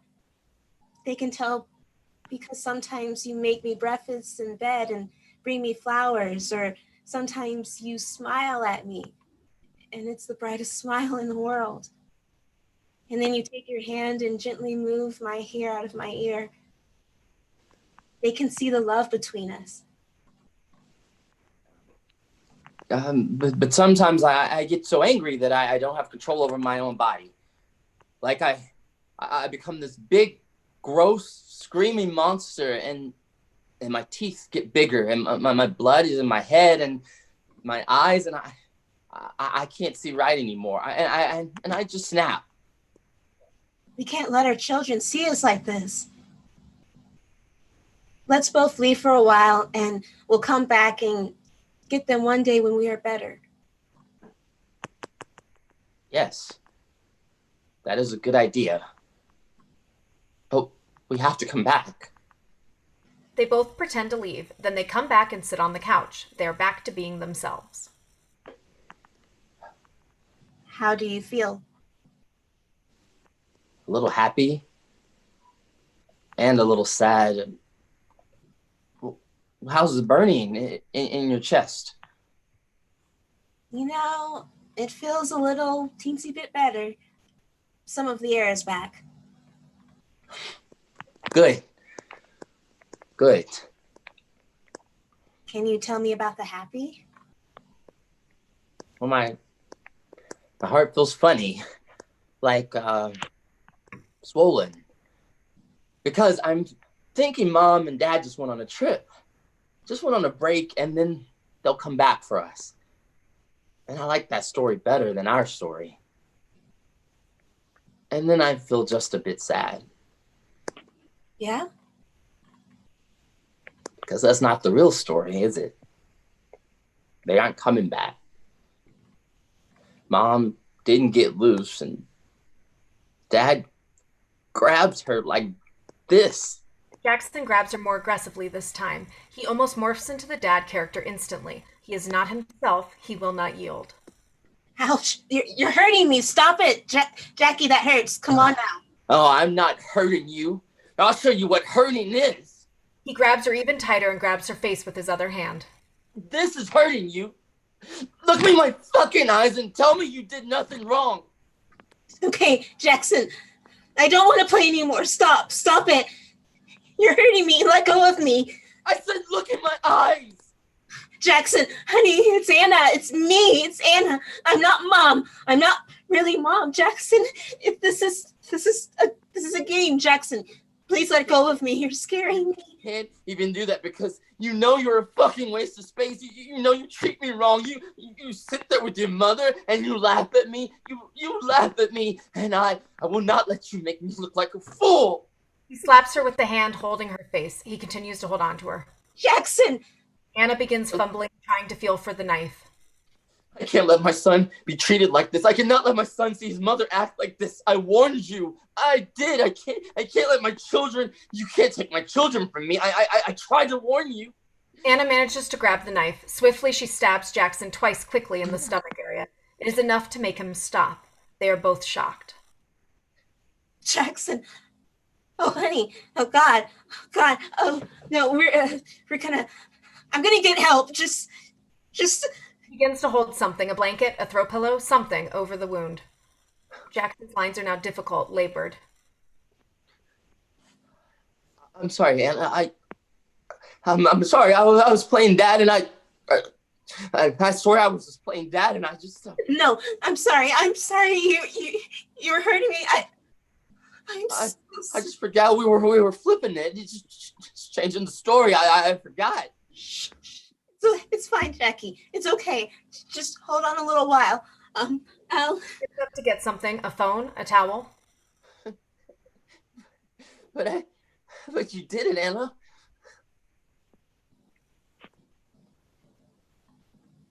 stop talking, Jackson.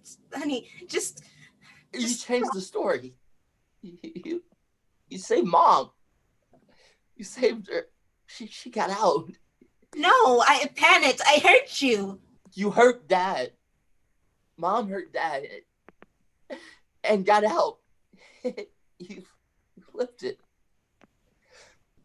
I guess I just sit tight, okay? You saved Mom. Anna considers this for a moment. She walks back to the couch and looks at Jackson. She is pained, saddened, raw. She did she? She got out. She got out because I changed the story, because I flipped it. She got out. Slowly, she picks up a throw pillow, and in one quick decision, she holds it over Jackson's face. She is going to get out. Jackson resists for a bit, but is weakened by the stabs.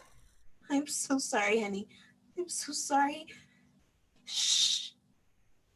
I love you, Jackie. I love you, but I have to. I have to change the story. I have to flip it. I have to get out. They struggle until they don't. I love you. With the cherry on top. Jackson is gone. Anna collapses over the body, crying. She is heartbroken, and she is free. Lights fade. End of play.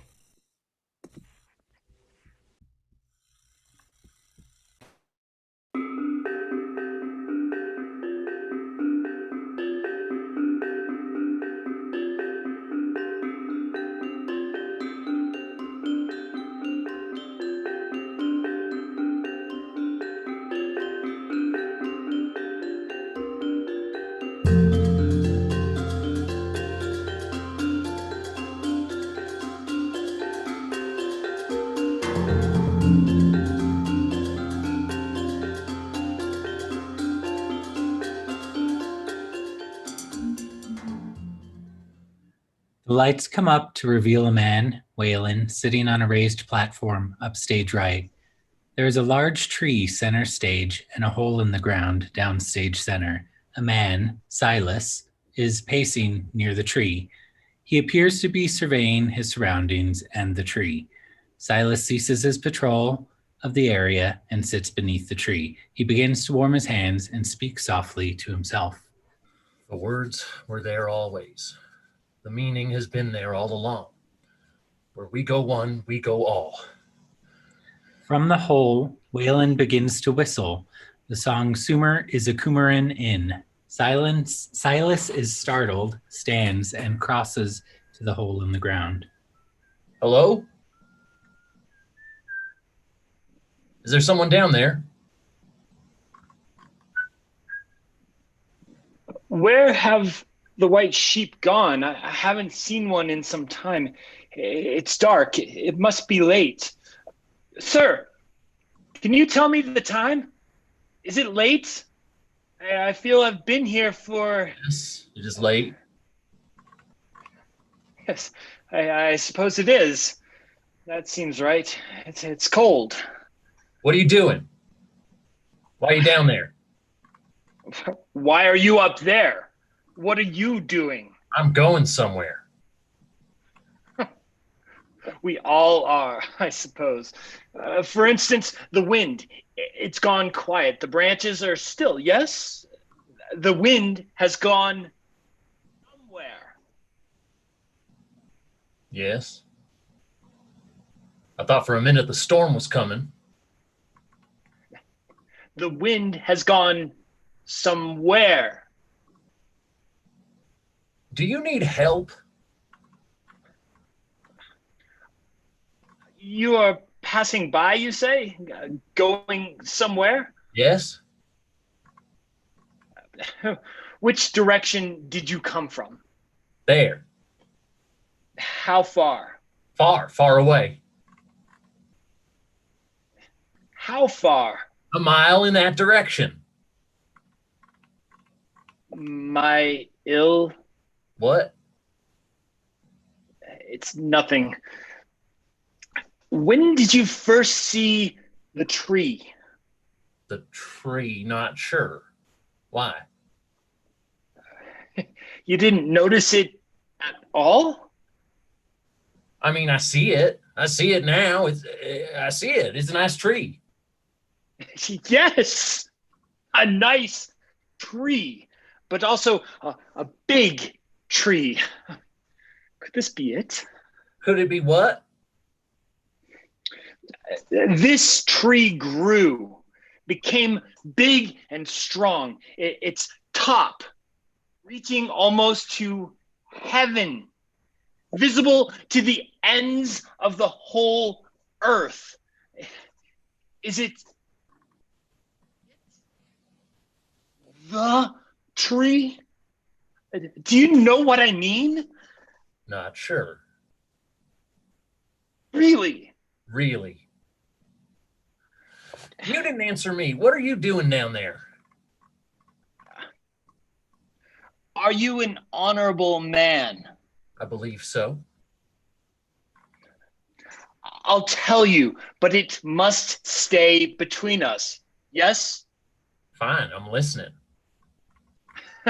It's tight in here. Very little room. We need to get you out. Dirt in my mouth and ears, even in my shoes. There's so much dirt in my shoes. A rock is pressing into the bottom of my foot. Let's get you out. You shouldn't be in there. No, I shouldn't be in here. Not anymore. I can't get out, though. You're stuck. I am not stuck. I'm just not exiting at this point. You still want to know? Want to hear something that will make you see everything differently? Come closer. This tree is colossal. It is a whale of a tree. Truly. Are you religious? I am. Good. That is very good. You read scriptures? You do. I can tell you do. Fine. Yes, I do. Do you understand why I am here then? No. Don't be coy. You understand, The tree? What about it? It's from scripture. The whole, entire world can see this tree. I mean, isn't that intriguing? Don't you find that interesting?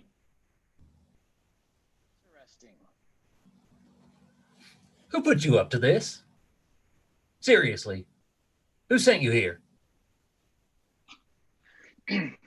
Just think about that. Yes, it's a big tree, but how substantial would a tree have to be seen from every point of land on Earth? If there is curvature to the Earth, How about you just say it? Now you quit being coy, you say it. You say what I think you're saying, say it out loud to me. A devout man like you knows how I got in this hole. The book tells men to enter the rock and to hide in the dust, hide from the terror of the Lord, from the splendor of his majesty. Don't know that verse. You know its meaning, and you know what I mean. Do I? You do. He is perplexing. His ways are mysterious. To get to the bottom of things, you need to dig deeper. So I did, you see? You're in the hole because of scripture. The holy scripture. I burrowed into a hole because I desired to know I was correct. I needed to know if it was true. Okay. So tell me, what's this truth? The truth is that everything we've been told isn't the truth at all. Not at all. Okay.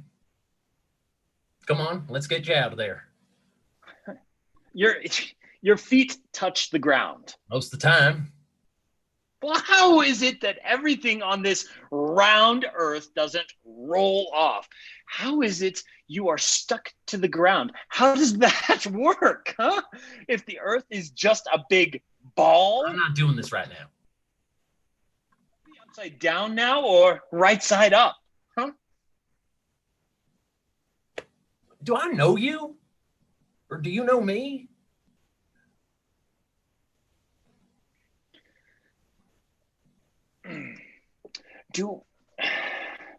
What about the moon? Why is the moonlight cold?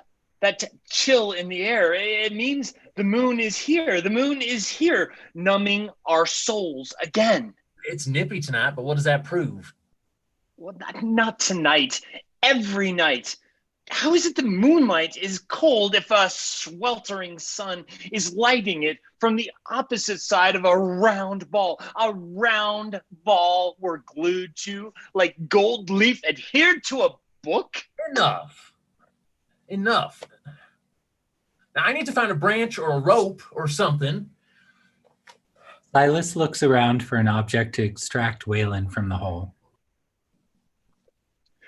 I have been digging for so long. Dig just a bit deeper, I told myself. The next day, even deeper. I dig, and then deeper still the next. And it feels like an eternity I've been at this. You see, I wanted to reach the bottom, the terra firma floor. I never seemed to hit it. A hard crust that couldn't be pierced. That was always just out of reach. Every so often, I'd be certain I was near it, and I'd dig in a frantic burst, convinced I was almost there. And I felt at times like perhaps the ground was getting harder, or at least different. Yeah, that kept me going. I really thought that meant I was close. I wasn't getting anywhere, and now. Look at me. I am filthy. I'm caked, a ball of man and mud and perspiration from all this digging and scratching and clawing. I was always almost there, though. Always almost there. But now I'm here. How did I end up here? It's disorienting, you know? I don't know which way is up anymore, or I didn't until I saw you. Up there, you. I think, but how? Is it possible I've dug sideways? Is that actually possible? Or in a circle so that if I just keep going, I will start in my own hole in front of my own eyes? I find myself in a hole, a deep hole. So deep, I have to keep digging because going out the way I came in seems impossible now. Well, there's nothing up here to drop down to you. Where is your home? What? Home? Your home? Where'd you start digging this hole? Bristol. England?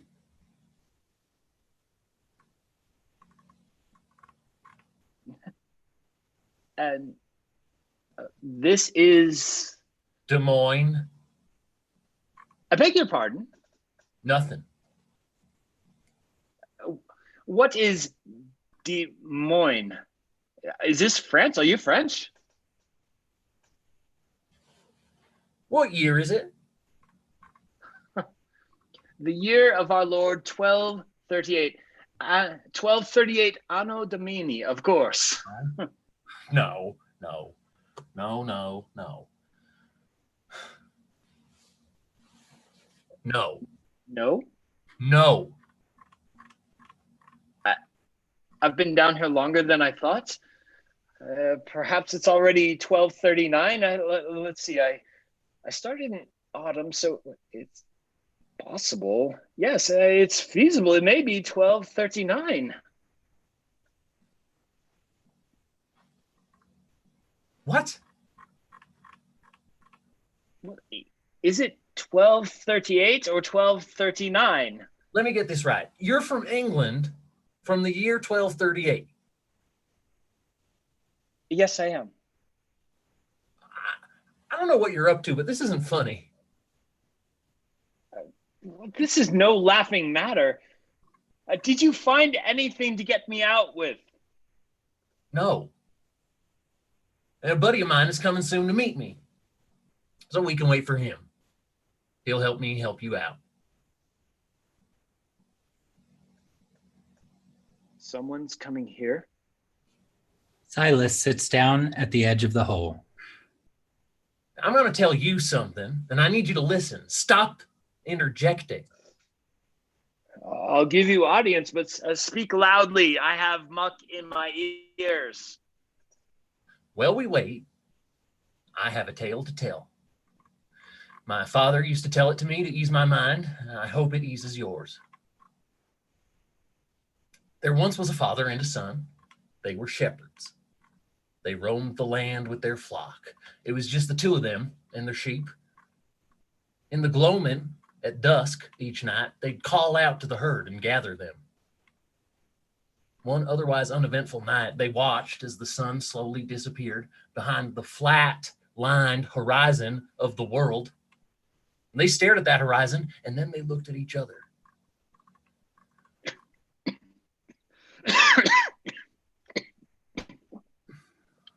It's getting cold. I think we need to get me out now. Out of here, up to there. Where did you say I am again? You're in Iowa. Des Moines is a city in Iowa, in America, in North America. I'm not familiar. The year is 2020. Quit making merry. Do you take me for a fool? This isn't... I'm not telling jokes. This isn't even a joke to begin with. Knock, knock, who's there? 2020?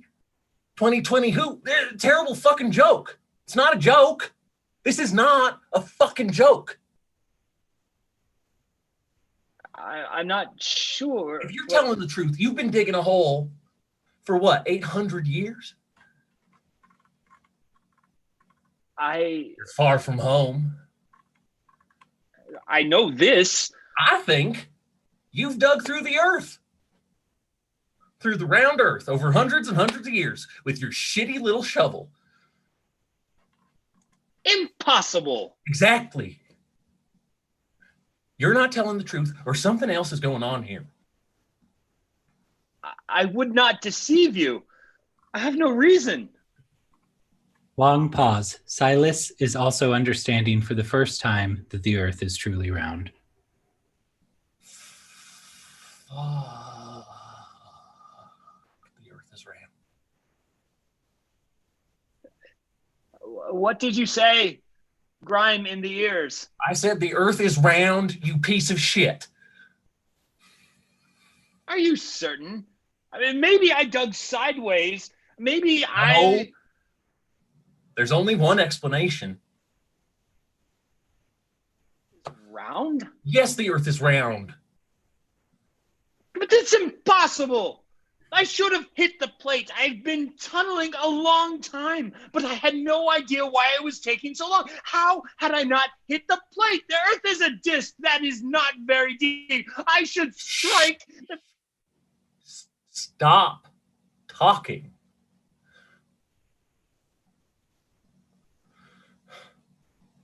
It's time to get you out. something to lower down to me, Silas. Toss me your shovel. For what? Just toss it up. Why? I can attach something to it. I can use it to pull you out. Toss it to me. Come on. Waylon tosses his shovel up and Silas catches it. Long pause. Now tell me how you knew my name. You told me. No, I don't think I did. Well, No, you be quiet now. I'll tell you why I'm here. But you already know that, don't you? passing through. I'm not. Yes. Meeting a friend here. No. No one's coming here. Pardon? I'm not passing through here. Not meeting anyone either. I'm here for the tree. You are? I safeguard it. You were right. This is the tree from the Bible. It grew so large you can see it from the entire earth, which does in fact prove the earth is flat. Every person can see the top of this tree, no matter where they are in the world. Far past Des Moines. I know the truth, and I protect it, and I defend this tree. I knew you knew the truth. No. I thought I knew. I thought I knew the same thing you thought you knew, that the big blue marble was a lie. It may still be, Silas. Don't you hear me? Stop and think for a minute. You're on the other side of the world. The other side of what must be a ball-shaped world. But who are you kidding? You know this already. You know me. You know my name. How long you been down there? Listen to me. You know what you are? You're a fucking liar. I won't do no more. Not for you. I'm done with your spying and your lies. Silas starts filling the hole with dirt. Stop it now, Silas. I said stop it. You're not real. I never told you my name. Silas, wait. Don't do this to me. However, we are the same. I should have been more careful. I should have known to stop when I didn't unearth the plate. I should have been prepared to stop and turn back and remain quiet, but Failure to prepare is preparing to fail. You can be quiet now. He continues shoveling dirt into the hole. Silas, don't do this. Silas is unresponsive as he continues covering Waylon with soil. At least explain why. I have an idea why. And if it is what I think it is, you're mistaken. I'll explain further. You are speculating about me, about my motives. Never presume, Silas. Silas continues shoveling dirt into the hole. I haven't spent my life protecting the truth for you to come along and lay waste to it. No one else needs to know about you or where you come from or hear how long you've been excavating. No one needs to know about you. Nobody will know you. Now just sit still. The time to remain quiet is now. Be quiet. Waylon does as he is told. After a long pause, Silas resumes speaking. You never let me finish my story. Always interjecting. Just sit there. I'm going to finish it. The shepherds. They watched the sun recede with their flock. They had seen the flat horizon and they understood. It shouldn't look like that, like it was slipping behind a razor's edge. And so they learned the truth. They knew that the earth was a disk, enveloped in ice walls so massive that no one could scale them or even reach them for that matter. But these shepherds wanted to try. They needed to prove the naysayers, the skeptics, and the round earthers wrong. One night, they simply didn't call out to their sheep. There was no need to ever round them up again. Sheep are meant to roam free. So they turned their backs on their flock and walked to where their boat was anchored. The father and the son set out on their boat to find the edges of the world, leaving their shepherd lives behind. They sailed for years, and the water was infinite. All they could see in every direction was the azure water surrounding their sailboat, pressed up against the azure sky surrounding their heads. A constant confluence of blues. But one day they found it. They saw something white on the horizon, a jagged but straight line of white, and they realized they had come upon it, the ice wall that holds all of the water on top of the Earth slab. And they knew they had reached the edge, and there was nothing beyond where they were now. And they were happy. That's the whole story. I finished it now. You know my name. I don't know yours. My name is Waylon. Well, you aren't the end of the story, Waylon. I'm not going to let you take that from me. Bye. Silas shovels one more shovelful of dirt onto Waylon. As the lights begin to fade, Silas begins to whistle the song, Sumer is a Coomerin' in, lights out.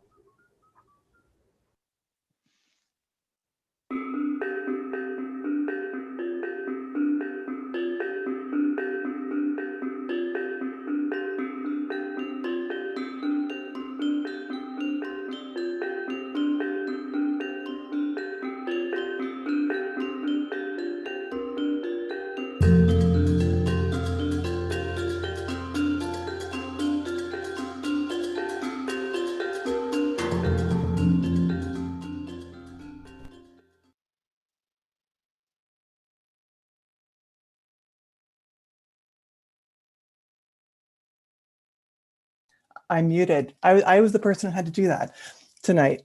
Hi, everybody. I'm Ellen K. Graham. I am a co-founder of Theater 29 with Lisa Wagner Erickson. And I'm very happy to bring forth all of our, not bring forth, but to invite all of our CoLab playwrights just for a short little talk back. I know it's kind of a late hour, but would love to just let our online audience know a little bit more about all of our wonderful writers who've been part of this process. So I'm just going to kick out to our group a very general question. Just tell us what it was like to write a play and be part of this process for the inaugural CoLab group in the middle of a global pandemic. So any part of that question that you'd like to take. I'll jump on that. What was really interesting is when we first jumped on this, we didn't know we were entering a global pandemic. And so we've had to be very fluid with our entire process. So some of us were investigating other ways that we might be able to communicate this particular project, which led me down the path with my play of having a video component in it as well. But what was really, really great about it is that, I don't know, I felt like I made a really fantastic connection with all these people via the interwebs. We're so lucky to have this Zoom platform right now that we can communicate like that. Mm-hmm. So, I mean, instead of like hanging out and, you know, having wine at a place and talking about plays, we were doing it in our living rooms. Yeah, thank God for technology. Yeah, but it was a really fantastic process. We got to share a lot of different drafts and talk about things that made us passionate. And this whole entire group is incredibly open and receptive to each other's ideas. Never once did we approach each other's work of how I would write that particular work. It was always taking what they brought and then really investigating what they wanted to share, which I think was fantastic. And it's one of those things that I think that we all kind of are searching for, especially in a day where a lot of people are butting heads over and over again. That sense of, you know, commune and artistry. And I thought we really brought that to each other. Fantastic. Agreed. This is a very special group. So who else wants to weigh in? I'll weigh in. I thought one of my favorite processes about this whole thing was coming up with our theme, right? And so you guys just kind of brought us together. It was the first time we'd met. and it's during a pandemic. And you just said, like, what could be a theme? There were no boundaries, no guidelines, just what could be a theme. And I felt like we kind of used some inspiration from the pandemic about like things changing, flexibility, moving. And we went through this whole process together on that first day of just coming up with ideas. And we landed on the idea of pivoting. And my favorite part of this has been seeing us taking that small idea and that one word and how it manifests itself very differently, 5 different ways, which I think is really neat. And I also really look back fondly on that first day because I think, you know, you join a group like this and you're never quite sure exactly what it's going to be like. And we found out it was going to be online instead of in person. I was kind of like, okay, was that going to change like the connections and stuff like that? But it didn't. And I knew after that first night, I was like, this is going to be great. Like, I think we're really going to have a strong connection. And then we were able to give each other feedback and grow. And I know my work is a lot stronger for it. So I'll agree with that as well. The questions that they would ask when we read when we would ask each other when we read each other's work, really inspired some better writing in the revision process throughout. And then hearing and reading their works gave ideas for how to do it better, you know? And so I think that it was such a supportive community, and I really did not like and I expressed it on the first night, like, I don't know if I can do this online. And yet the connections did go across the airwaves. It was really fun. So thank you, everyone. Yeah, I also want to thank Theater 29 and thank the CoLab. I thought we brainstormed and troubleshot our work together really well. And all our pieces are so distinct despite the same theme. And that's proof, I think, that it was a fun theme for us, especially in the time of.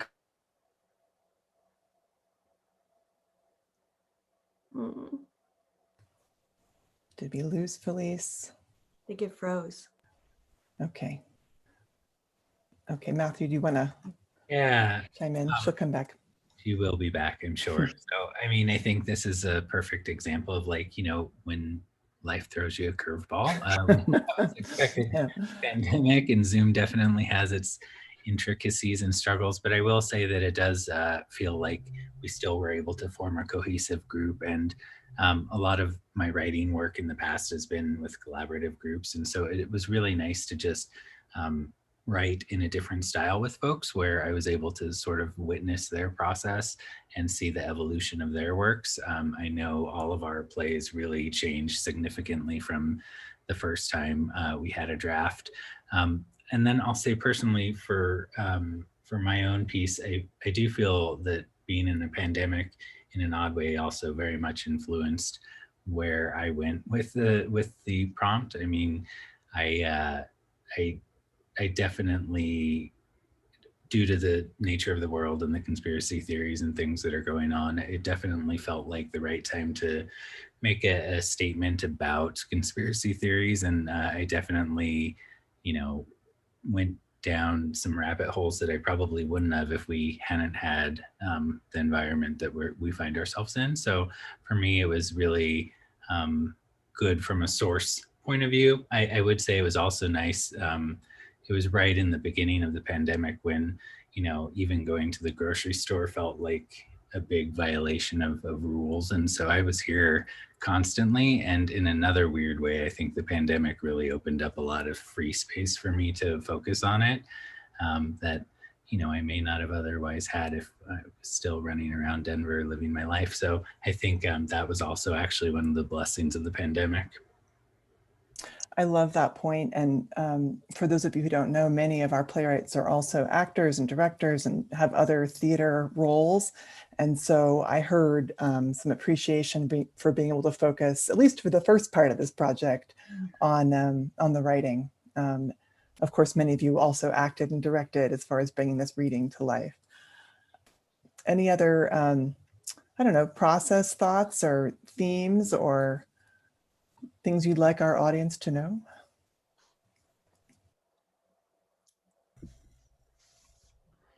No, I just want to thank, you know, everybody involved in this. This was really great seeing it come together. I know this isn't what we thought of at the beginning, we thought we'd do an in-person show. And of course, we can't. But I just want to say thank you to everybody involved, the actors, directors, Theater 29, my fellow writers. I just really enjoyed this whole process with you. Likewise. Same. Agreed. And it was really fun to hear everybody's drafts tonight because they had changed pretty dramatically, some of them since I'd last heard them. So it was really a pleasure. Yeah, I think the thing that was extraordinary about this group is that to meet new people at this point in time has been really hard too. I mean, obviously I know a few of you, but it's just been really kind of cool to get to know new people. Like we talk to our siblings and to our old friends in these kind of weird isolated times, but it's been really special to connect with all of you. And I do appreciate that the technology is not ideal, and I want to tell everybody who's watching now that these plays will be on stage at Theater 29, our beautiful little jewel box theater in Northwest Denver. We hope in 2021, that's the hope, to get that going. And there were some really, I'm just looking over at my other monitor here, that's why I'm looking up to the side, some really nice comments in the chat on YouTube. So many thanks to everybody who streamed tonight and bore with us with our, just a few, the internet doesn't always cooperate. So thanks for hanging with us. Any other final statements from our CoLab playwrights? Yes. Huge thank you to the actors for sharing their immense talents with us this evening. I second that. Yes, amen. And our audience, our online audience, our actors, our directors, Veronica Straight-Lingo, our stage manager, online stage manager extraordinaire. Thank you, Veronica. Of course, all of you amazing CoLab playwrights, Lisa Wagner-Erickson, who started this whole Theater 29 dream. She's the one where it all began. So thanks to all of you. And this video will be on YouTube, I guess. So those of you who are performing tonight can go out and watch the whole thing at your leisure with a drink in your hand or not. And we look forward to producing your plays. All of our online audience, follow Theater 29 on Facebook and Instagram, and you should be paying attention to your dear friends and family who are in the playwrights group for information and for when their stuff will be on stage proper. So I think with that, thank you all for your time. Thank you for joining us. You're all awesome. And we look forward to seeing you in real life sometime soon-ish. Thank you. Thank you. Bye. Bye. Bye.